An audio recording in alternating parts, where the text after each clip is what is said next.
Welcome back to the Eclectics Review. Today, we are sitting here with the band Cinder. Cinder. We're sitting here. How are you guys doing today? We're so good. Look at us. We're pondering our orbs Yeah. as our orbs ponder us. Yeah. Interesting. A thought-provoking day, isn't it, Richie? Who's Richard? Who is Richard? Who is Richard? The band's mascot. Yeah. He can talk. He chooses not He can to. talk. What kind of things does he say? Unpacking who he is not something that I think we have the resources. Or He time to only get trauma dumps. into. Yeah. Mm-hmm. That's like the only time he talks. Wow. Oh no, we don't hear him talk, and we just know that he can. Okay. He is going to wait until I'm on my deathbed, and then he will say, while looking me dead in the eye, it'll be the final thing I hear. He's just gonna say, "You were right, I can talk," and then I'm gonna die. Is he immortal too? Yes. Cool. Yeah. How did you guys meet? We met at a Waves show way back in like 2015, I think. Yes. Interesting. Yeah. Yes. Through a mutual friend of mine. And mine, because it's mutual. Mm-hmm. And then it got Goes both very ways. complicated. Yes. Interwoven with multiple different people from either side. Yes. Very much so. Interwoven into a cursed little web. Yeah. Yeah. But now we're here. I'm so happy that both of us have the privilege to also be in that web now. Yes. Yeah. That's great. And it is Thank you. cursed. It is cursed. You'll see. I fucking hate it here. Mm-hmm. Great. I'm glad to hear you're going through a great time. How did you guys figure out that you wanted to do this like project together, or like just make music together? Like, how did you come to, I guess, like jam together, and what was that like in the beginning? Well, this band is a phoenix from the ashes, right, Sam? Exactly, Robin. That's exactly what this band is. Because It's- we were in a different band, and then that went What was the story with that? well. A lot. That's fair. A lot to get into. Mm-hmm. Anyways, personal differences, if I can put it that way. Yeah. Personal opinions on the idea of ownership and credit. Not being a Lots- giant dick. You know what? Lots of stuff. Lots of stuff. Yeah, a few things. A few things. A few yeah, things. A few things. Here and there. But anyhow, it did It didn't bring work. us together because we were 2/3 of that, and now we're 2/2 of this. And it just kept rolling. And Yeah. now I just get to do more shit. So, Sick. Mm-hmm. kind of rules. Maybe you should plug any upcoming shows if you have an upcoming show. Oh. December 9th. We have an upcoming show. Whoa. How did you know, Oh my mischievous God. interviewer? We do have an upcoming show on December 9th at the Baby G. That's a baby G, not a capital G. No. Like a toddler. Like a Yeah. small, like a Baby. really little, when people are born. Yeah, like a fresh one. Yeah. Newborn, fresh Yeah. out the womb. It's at the Baby G, and we're playing with Clockhead and your granddad, and Whoa. Roach. Stack lineup. Stacked lineup, and That's then a we're long gonna lineup. play, and we're gonna say, "Hey everybody, here's our debut single called Flesh World," and everyone's gonna go, Check it out. "Ah!" And then everybody's gonna go home And they're gonna stream go it. home and they're gonna be like, "Why? I came out with a face and now I'm home and I don't have a face I don't because have it it, yeah. melted the fuck off." Yep. Everyone's gonna go home, no eyebrows, no socks. That's blood actually why I cover clean everything. off. Yeah. Yeah, because you're so afraid. I know, Oh, I would yeah. be too. Yeah. We'll be lucky if we have any skin. Yeah, because we'll Yeah. just get obliterated because we're the ones who made the art. Actually, the show's gonna slap because we are getting our recording engineer Dan, who did dig me out of a couple creative pits writing some of the parts for this EP that we're working on. He's going to be using a number of crazy things to bring the sounds to life. And our roommate and co-creator Sean is going to be with us, so we're going to be like a 4-piece sonic machine. A stacked band Uh-huh. as well. Yeah. So it's gonna be cool. I roped a lot of people into this bullshit. We got the best live sound tech in the city, Nikki Precop, on this shit. We got Louis Conter on lights. It's gonna be nuts. It's gonna be a whole experience. Yeah. Oh, no, I'm super Didn't even tell excited. Sam. Holy schmoly. Lewis on lights. Surprises all around. Whee! Let's go. Yeah. We are sponsored by Lewis. we Yeah. are sponsored by Lewis. Are you playing just the single or the whole EP? Whole shebang. No, No, one we're just song gonna set. we're just gonna Yeah. play the one single and then we're just gonna No, leave. no. Just give them a taste. Stupid. One 20-minute song. Yeah, no Yeah. foreplay. Just It will be Flesh World 20 times. Yeah. Yeah, we'll just So yeah. you don't know it by the end, then Oh, that'd be go to amazing. the hospital. Yeah. Oh, No. just like We're gonna. so quick, like a flash in the pan. Yeah. Yeah. Yeah. just What- leave them wanting more. The one-hit wonders who Blink and only you'll played miss the them. one hit. Yeah. Just a little minimal flash. Yeah. And we're gonna play all the songs off the new release. That's gonna be early next year. We're gonna play a bunch of other things that we are in the process of reworking. That are also our songs that will also be released next year. We're doing 2 big releases next year, and yeah, we're probably gonna end off the night with Fleshful, but just once. Yeah. Potentially, unless Just you guys. Just once. Unless you guys are there and say, "Hey, you only played it one time. Where's the other 19 times?" Then we'll go, and then we'll play it 19 more times. So Yeah. that'll be great, and then they will never let us play there again. Yep. But that's fine. That's the power of friendship. That's the pack. Well, That's the power of friendship and playing shows. yeah, that's that. Yeah, that's what that is for sure. Yeah. Where do you guys find inspiration for your work? A lot of the times well, from like other work essentially, like other artists, I find like I really can't stand love songs all that much because there are so fucking many love songs. But we write hate songs. So we write hate songs, we write friend breakup songs, we write songs about kitties, we write songs about children getting sucked into televisions, we write songs about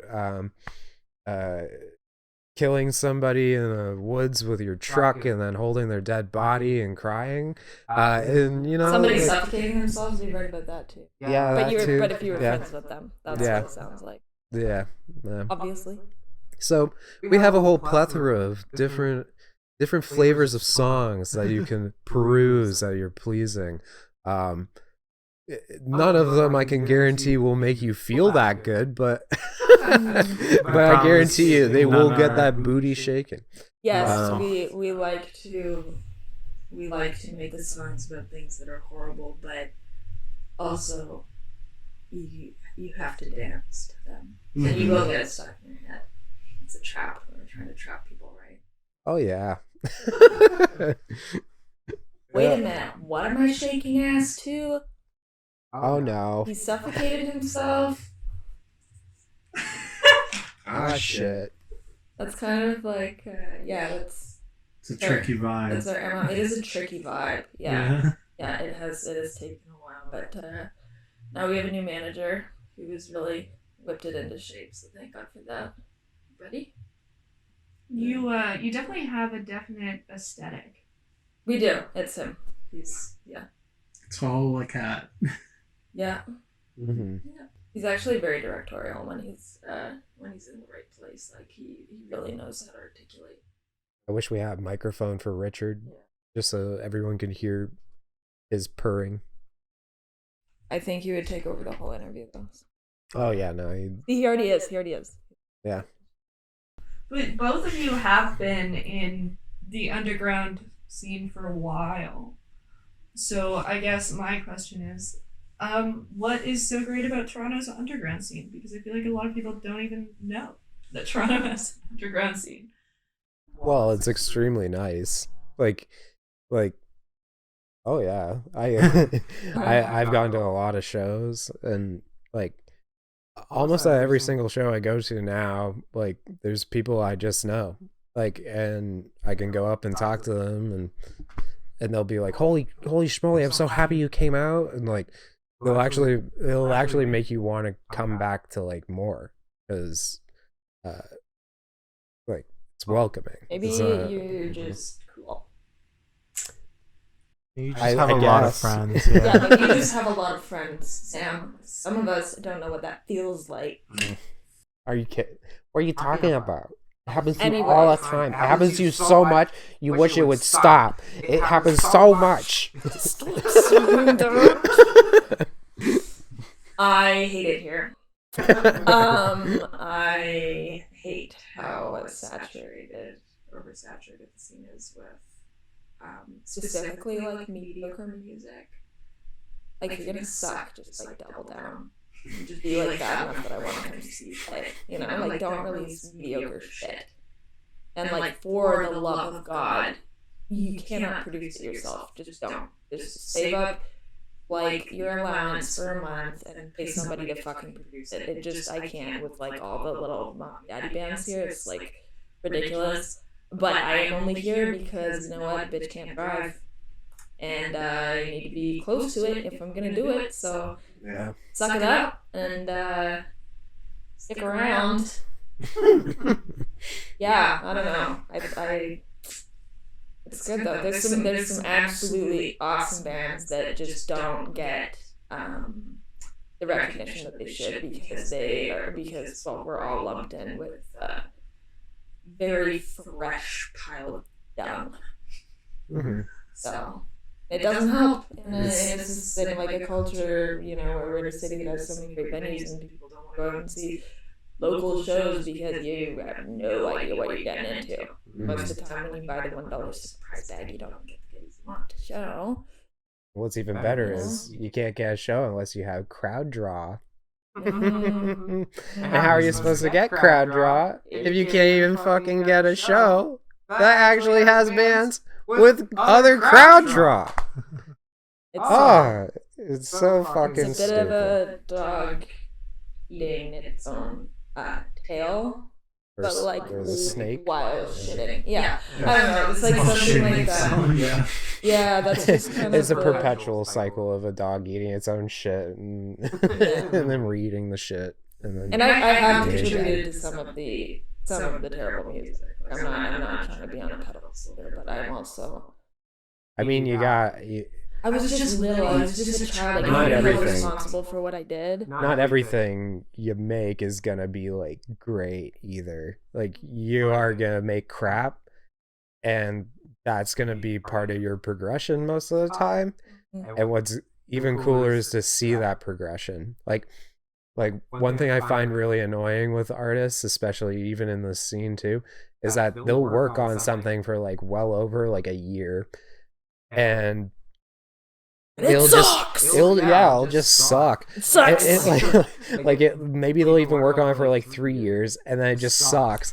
They put it out, and it's just a waste of time. This is what I'm talking about. But please stop producing your own music, because if you're in your bedroom for 3 years and you just decide to shit it out and you think that it's good, it might not be as good as you think it is, because you just have had it in there in that one space for 3 years. That just like want to branch out a little. I want to collaborate and actually accept a collaboration for what it is instead of trying to make something out of it. Like making everybody in the fucking band do like everything you think it should happen as. I don't know how to explain it, but Without naming names, can you say the worst show you've ever been to? Been to or played? Been to. Been to. Like, describe like the worst local show. No names need to be said. No gossip needs to be spread. Just experiences. it was probably that one bar where I remember seeing. I remember seeing the bartender lady like clearing bottles, and and I shit you not, these bottles had like leftover beer in them, right? And she was drinking the leftover beer out of the No, bottles. but we played that. We played that show. That's oh. No, she said shows we've been to. Local shows that we've seen. Okay, hold on. Here's the deal. I do not. You just outed yourself. Yeah, just outed that fucking woman. It's okay. She's clearly doesn't know what's going on. But that place doesn't really even like exist anymore, anyways. So. Unfortunately, it does. But well, not as the same name anymore. Yeah, no. It's new owners. Yeah, that was special. You gotta do what you gotta do. Yeah, I mean, working for a check, right? You would do a 2 for a check. Anyway, yeah, we have played some terrible shows. As far as going to shows, I really only go to shows if I'm playing them or if I'm going to see like a friend's band. And luckily, most of my friends are pretty good. So, yeah, all the local shows that I've been to have just made me more excited to play music. I can't really say that any of them were bad. Taste. Like we have taste, guys, but not enough taste to keep ourselves from playing really bad shows. Yeah, like we prevent ourselves from going to them as patrons. The closest thing I could say would be a bad show would be like ones where it's clearly like the band has found some sort of what I call formula, and they follow that formula over and over and over again to the point where like every song sounds exactly the same, but there's like the venue's packed, which is annoying as well because you're just like how the fuck it's like, mediocrity being applauded again. Yeah, and then those are probably the only bad shows I've been to, because even the sound people at those will be like, okay, I'm just gonna make everything clean. really clear, which is even funnier. Like, but yeah. I went to a bad show of a rapper who used to be called something that rhymes with Pookie Lack, and it was at a venue that used to be called something that rhymes with Odd Lub, and it sucked.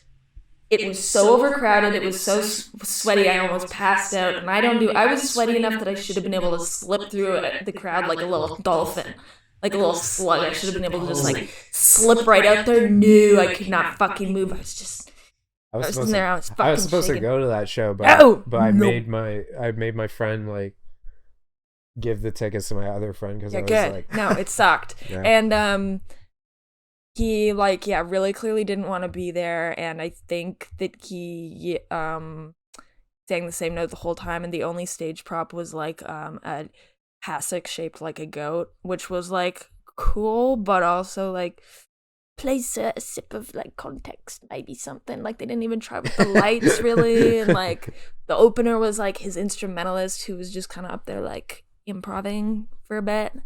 And anyway, yeah, then he finally got to the end of the last song and everybody was like super excited to hear it, and he just played like a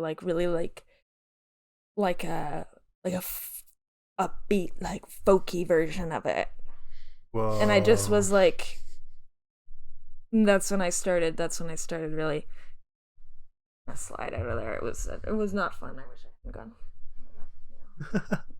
What about your guys' like own shows? What has been like your worst playing experience? There's a clear one in my mind. I'm eager to see what you think. Well, so like I wouldn't say it would be like one show. It'd probably be like a string of shows, like No, okay. the worst one. You have to pick the worst one. We played a lot of really bad ones. What do you think the worst one is?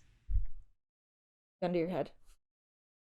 Oh, Horseshoe Tavern. Horseshoe Tavern. Yeah. What happened at Horseshoe Tavern? So it was in our old band, and from the get-go, it was just awful day turned into awful night.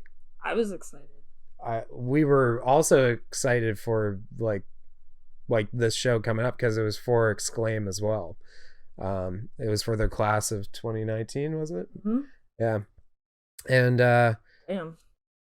Ooh, no stone left unturned. Oh no. Whoa. Oh no, I Okay. I even remember the bands that played too, because I actually like Komodo and stuff, who are also from Toronto.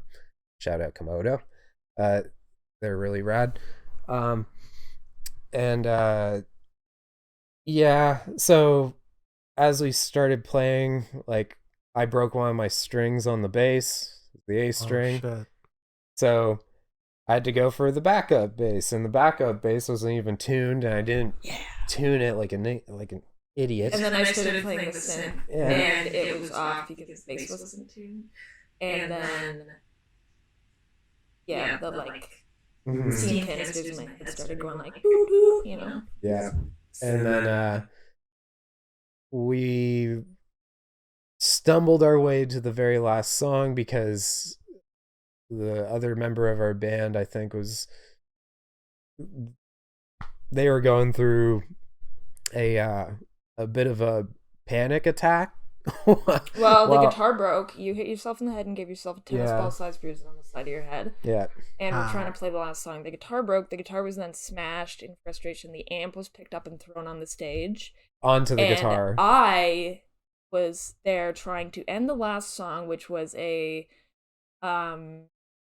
supposed to be a guitar and drum outro, and it just ended up being a drum outro. And Yeah, because I knocked out the bass.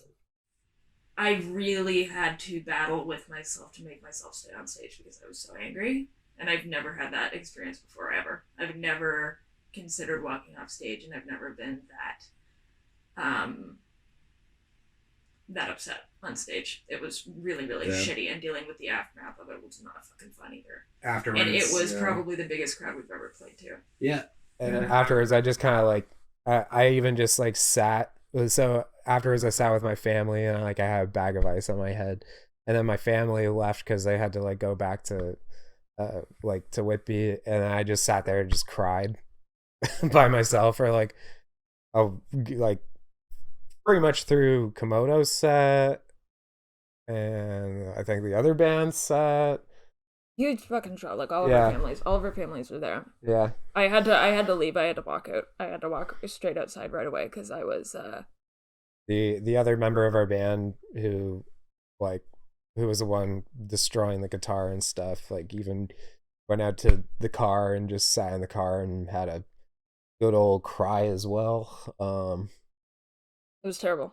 Yeah, it was. Oh, wow. It was an awful feeling, but everyone that I talked to about it afterwards, they all went I was still good.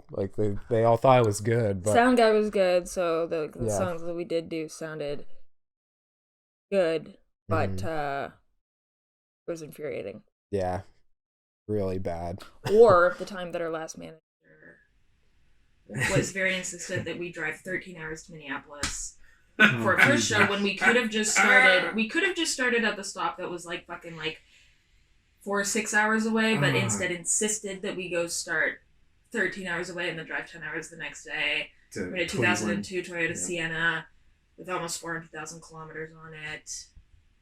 Yeah. So the pipe comes out on the highway and where are you guys? Oh, we're driving 13 fucking hours to come to this. And guess how many people were there in the audience watching us? Wait a minute. I can count how many it was because it was bartender, other band, Mm-hmm. sound person. It was six. It was 6 people. There's 6 people watching. That's one hell of a crowd. Yeah, Yeah. for 23 hours of driving, and then we didn't even get paid either because the door guy / dude who booked the show fucked off with all the money. Wow. All the money made from the From- other band buying drinks at the bar. Yeah, and No, the people I that also the people that came only to see the other band. yeah. Oh, okay. Yeah, and I also so we also had merch and stuff too, right? Like set up. Nobody came up to our merch table at all. Everyone went to the band that was like much more successful. Which does You know, it does happen, but like it does it's okay. happen. It just means that you shouldn't drive 13 hours Yeah. to play a show with them. Yeah, That's all. Good for them. It's a dog eat dog world out there. How many people have you killed to get where you are? well, Mentally, since we became mentally, like wizard people because of the popularity we've gotten to, like Yeah. we've had to sacrifice quite a few. Well, it's hard when you reach a certain level of. insane to like still see people as people, right? Yes. So We're now Satanists. like I don't want to commodify people, but like they just don't. People just don't. They're just not like they just don't look like people to me anymore. So sometimes I have to commit a felony so that I can hear them go, no, stop! I'm a person. I feel things, and then I go, oh, I forgot about that. Oh, wait. No way. Yeah. So like at least I don't know, like give or take 20, like at least at least 3. I don't know, but like it's like kind of a yeah. It's a Because you don't know the ones who crawled away, right? You don't know what happened with them. well, you can't really tell, and it's also Yeah. like what do you think? I'm not obsessive about it. I don't stay around for the whole thing, right? Like I've got things to do. I have more things to do. You have to make more music. That's Yeah. what the point of it got more is. people to kill. Personally, I like to hunt only the ones in STEM. You hunt STEM majors? Yeah. That's an That's interesting choice. Specifically engineering. Can you say that a bit louder for my wire? Specifically in engineering. Okay, pepperonis. Sorry, I just had a weird tick. Would you leave the front door? Shit. How do you guys handle creative block when you have it? Or even if you do have it? X-lax. That, yeah. Or Creative block is, yeah. You gotta use X-lax. Flush it out. Detox. Detox, yeah. Yeah, exactly. we Going in juice. give each other creative enemas when there's a block. Back and forth, yeah. We do this by spreading the other's cheeks and screaming any idea that we have at the other's sphincter full volume, hoping that they'll just suck it up. Oh, God, I didn't think you were gonna share it. Yeah, sorry. Oh, You're No, sharing but- your secrets. damn. All of your secrets. This is how you write songs. Damn. Sam comes up with something and shows it to me, and then I write drums, and then I don't do anything else until we get in the studio so that I don't have creative block. Because then when I get in the studio, I'm on such an adrenaline kick, and I'm on like such a fucking ADHD peak that I It's like, really hyperfixate on it, and so there's like no way that I could have like a creative block because I like force myself, like I frustrate myself past the point of that being even able to happen. So that's how I deal with it, and then I just wait, and sometimes Sam doesn't come up with anything for like a couple months. That's fine. I know they'll come up with something eventually, so we don't really care. Like we just yeah. go with the flow, and certain ideas like take hold faster than others, and that's fine. But it just seems to, I have to like corner myself. I force myself to come up with drums that I like, and then everything else I like put in a little pressure cooker. Yeah. And then when I open it, I'm like, why do I keep doing this? This is so bad. I could do it so much better if I didn't do it like this. But I don't change it because, you know what? I don't know if I could. And, yeah. Do you guys Yeah. ever have like creative differences where like one brings up an idea and the other one doesn't like it, and then you have to like how do you figure that out? or do you guys usually go with each other's ideas? I tend to like to just go with each other's ideas. Like I think that's what we do most of the time, right? Yeah. I mean, Sam comes up with like the foundation of the song, and if I have any like structural suggestions for that, then like my deal with working with people is that I need them to at least try it. Like I need us to at least try it if I really think that it's gonna help, and we always try it, and sometimes it works and sometimes it doesn't work, and that's fine. And Sam, if I ask them for feedback on like a part that I'm adding or something, they will provide it, but they mostly just kind of let me roll with whatever, and they know that like even if I don't come up with something like super great at the time, like I will over time. So we're familiar enough with each other's process that it doesn't really like we don't hit. You know, maybe if we were like under a really strict timeline, I'm sure we would have some conflict come up. But because we get to do things at our pace, it's fine, really. Like Sam's very flexible with what I do, and I try to be as creative as I can. I try to make sure that to like embrace the complete essence of the collaboration. Like, so, you know, it's shown time and time again whenever we've done recordings or like made songs or anything like that. Most of Robin's suggestions are actually really, really like well thought out and actually enhance the experience most of the time. And what you're hearing, like whenever you're experiencing like our music, is a pure collaboration between the both of us with like equal effort put in. It's like it's really, really exciting to like do that and feel the accomplishment and see the finished product even like flourish, and people go like, oh, I listen to that song while I'm like taking a dump every morning, like like it's you know it's great. Pooping music. Pooping music. Yeah, Sam's like the very prolific, very raw. They give me the piece of coal or whatever, and I whittle it down into. Or we described it the other day as like I build the Sam, skeleton, and then Sam Robin builds the house, and then I do all the landscaping. And I decorate it, and I invite people over. Yeah. That's kind of how I look at it. But yeah, I have the producer brain, right? So I am in the studio, and I've had issues with this with people I've worked with before, and I'm like, I'm not a session drummer. And I don't just do drums. Like I'm gonna be co-producing this fucking thing like I did. It's just, if that's not gonna work for you, that's totally fine. But I'm just, I'm not the person that you want to work with then. Like, that's fine. It's no issue, right?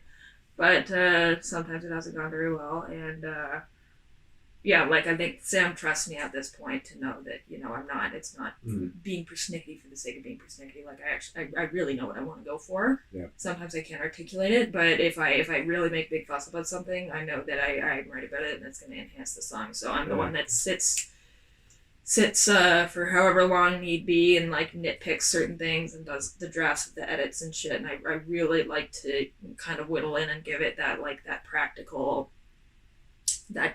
kind of professional like shine on whatever we're doing, which is great for me because I love to get something and just be able to really, really, really shape it, really, really work it. So, you know, and without the original idea, there wouldn't be anything to come out. So yeah, works well. We have our roles. Yeah. How did the two of you end up finding that you worked so well together in music, like at all? How did you get that discovery? Because both of you are surrounded by musicians all the time, and sometimes it's just a lot of people. And so how was it that you originally just sort of fell into knowing that you worked well together? Well, being forced to.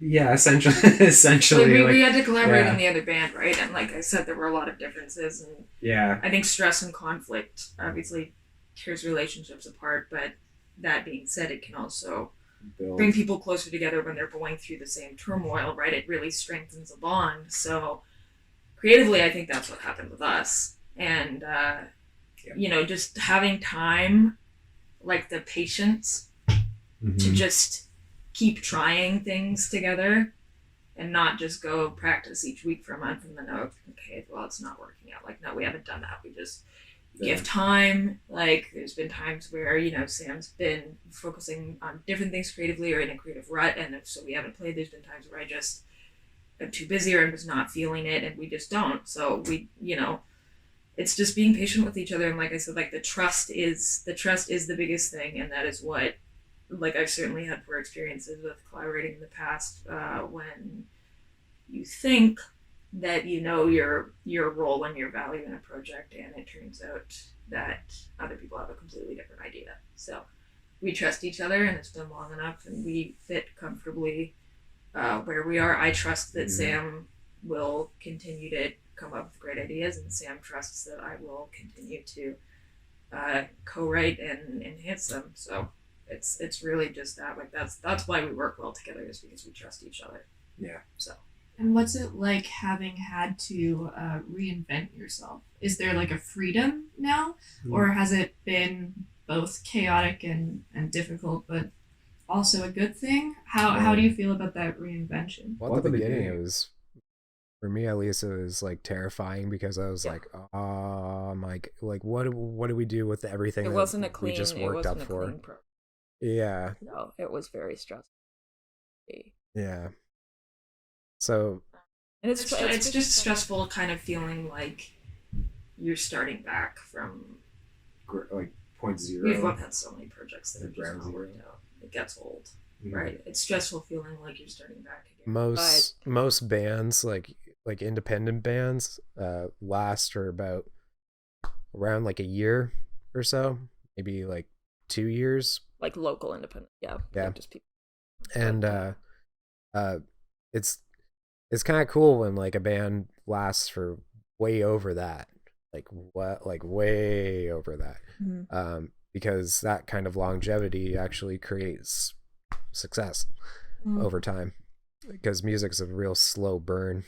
I think it's freeing now that we've had the time. Oh yeah, and we've had also the experiences too. Yes, I think that it is freeing to know that we are on the same page, that we've had this collective experience. It solidifies us. I think that is freeing.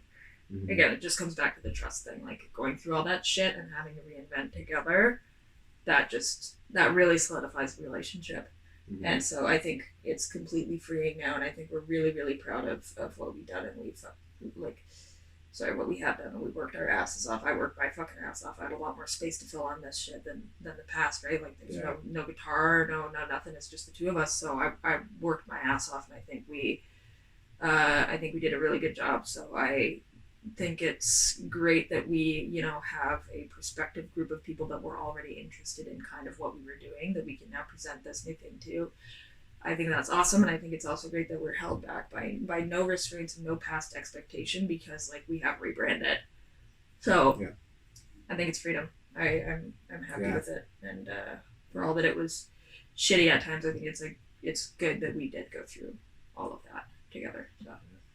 Yeah. That's awesome. Yeah, you guys have like a very close connection, and like it shows in your work as well. Like, you both have a very similar like creative vision, and you are consistent with it.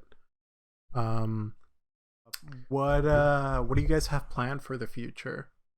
Near and I guess down the road. I've taught myself how to like animate throughout the whole pandemic and whatnot. And a lot of my animations are actually like for the band too. So cool. So like essentially it'll probably be just more animations again, I guess, to be shown, and like new ideas and stuff. We're also like, we might be making a music video too. I'm not too sure. With incorporating some of that animation. Yeah.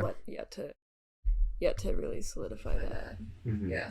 Sam's getting a lot of new artistic skills. I am too. I'm going to school now for production so that I can do it myself, because I'm tired of relying on other people and communication is just, I want to be able to do it. I We want need to be able like to My Bloody Valentine Valentine. and just go in the studio and just be like, Kick everybody out. thank you for showing up, Mr. Engineer. Please leave and make us a tea or coffee or something. I really value, like, we work with the best people, like our producer and our engineer is fucking amazing. I just want to be able to, like, be in there with them.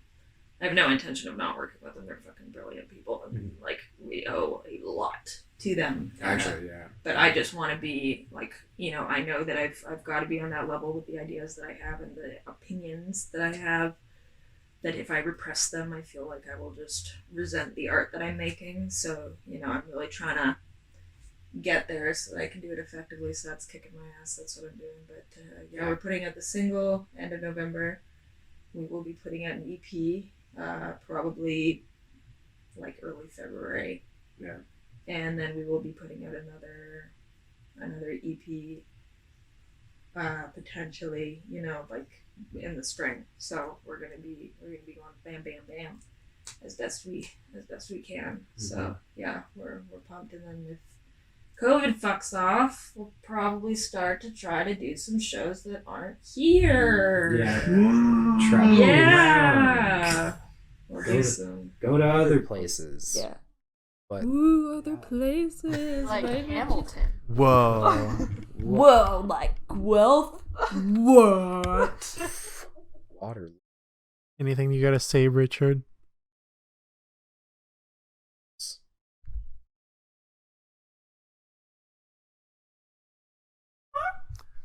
He said, God. That's fair. yeah, that is fair. That's a All right. This has been Cinder. Thank you guys so much for doing this with us. We did a photo shoot before this as well, which is going to be really, really cool. Good. Hopefully those will look really nice and awesome. You got anything else to say? I love you guys. Love you too. We love Cinder. We'll have Go check them out everywhere. everywhere. Everywhere. Just Everywhere. not our house. Do not come Don't here. come to our If you house. fucking come here, you'll be shot on sight. Yeah. They have turrets on the roof. So Like I My said, entire job. when you reach a certain level of fame, Yep. people are disposable. So Yep. just know that. And if you're in engineering, Engineering, don't fucking dare. Yeah. Okay. If you don't know about that, watch the Devil Wears Prada. no fucking nerds allowed. okay. Eclectics review. We'll talk to you Eclectics later. Review.